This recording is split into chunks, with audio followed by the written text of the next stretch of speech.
Assalamualaikum warahmatullahi wabarakatuh. Selamat pagi untuk teman-teman mahasiswa baru Fakultas Ilmu Sosial dan Ilmu Politik, jurusan Ilmu Politik angkatan tahun 2020. Hari ini kita akan membahas mengenai etika akademik kehidupan kampus.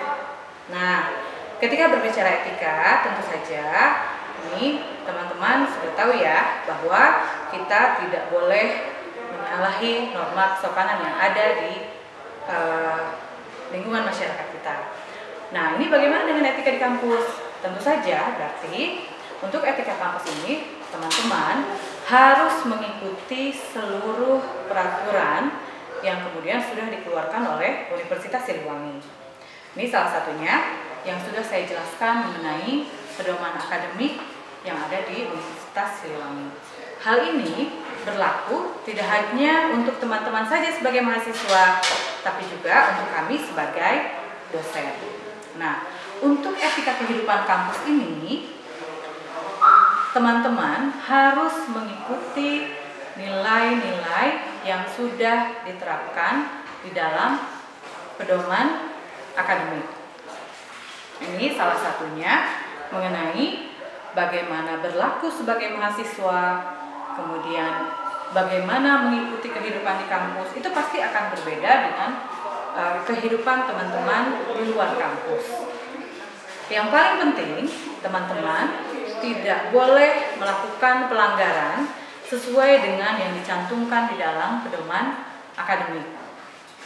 Seperti yang sudah disampaikan tadi, salah satunya mengenai pelanggaran, baik itu pelanggaran ringan, pelanggaran sedang maupun pelanggaran berat. Ya, dari mulai ringan misalnya teman-teman ketika ujian tidak boleh mencontek. Itu salah satunya pelanggaran ringan. Atau misalnya pelanggaran sedang, teman-teman tidak boleh menitipkan absen ketika berkuliah.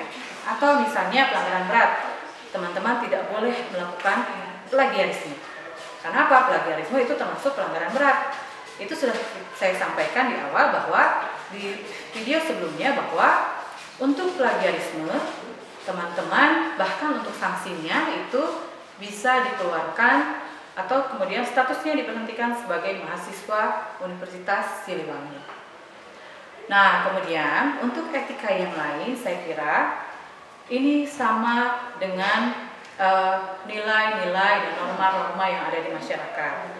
Bagaimana kemudian berlaku terhadap orang yang lebih tua, itu mari kita aplikasikan di kampus. Nah, saya kira salah satunya misalnya gini, ketika teman-teman ikut sebagai anggota Ormawa gitu ya, ini bukan berarti kemudian teman-teman bisa seenaknya misalnya merasa saya sebagai Ormawa gitu.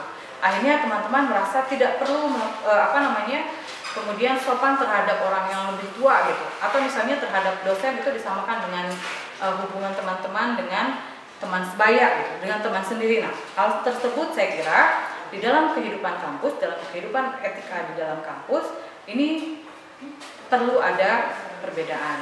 Nah, ini pun saya kira nanti teman-teman bisa mendapatkan mengenai etika ini di pertemuan-pertemuan perkuliahan nanti, ataupun nanti ketika kita bertemu secara langsung mengenai etika kehidupan kampus ini akan kita bahas lebih dalam lagi.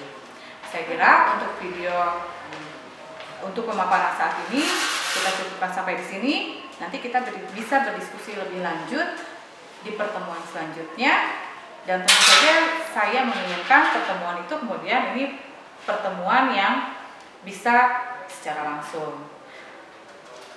Baik, untuk paparan mengenai etika akademik, saya kira saya cukupkan sampai di situ. Terima kasih. Assalamualaikum warahmatullahi wabarakatuh.